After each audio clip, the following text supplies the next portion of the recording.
বিয়ের প্রলোভন দেখিয়ে ধর্ষণের ক্ষেত্রে অপরাধী সর্বোচ্চ 7 বছরের কারাদণ্ডে দণ্ডিত হতে পারেন এমন বিধান রেখে নারী ও শিশু নির্যাতন আইন সংশোধনের খসড়ার অনুমোদন দিয়েছে উপদেষ্টা পরিষদ। রাজধানী ফরেন সার্ভিস একাডেমিতে এক ব্রিফিংয়ে প্রধান উপদেষ্টা প্রেস সচিব শফিকুল আলম এই তথ্য জানিয়েছেন।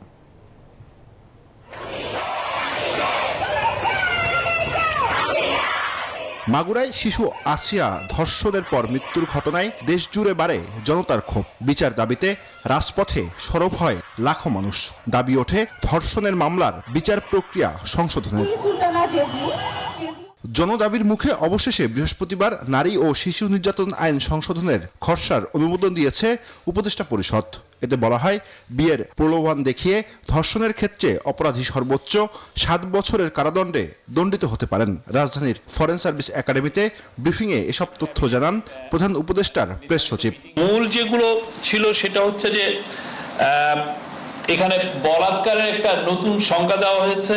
বিয়ের প্রলোভন দেখিয়ে যে রেপ কেসগুলো সেই জায়গাটাও নতুন করে অনেকগুলো মেজার নেওয়া হয়েছে এবং সেক্ষেত্রে এইটাকে ওয়ালটন আবারও মিলিয়নিয়ার অফারে ওয়ালটন ফ্রিজ কিনে আপনিও হয়ে যেতে পারেন মিলিয়নিয়ার। আগের ল থেকে একটু নতুন একটা সেকশন নিয়ে এসে সেই লটাকে সর্বোচ্চ শাস্তি 7 বছর করা হয়েছে। প্রেস সচিব আরও জানান, নারী সংগঠনের মতামতগুলো অন্তর্ভুক্ত করে আইন সংশোধন করেছে সরকার।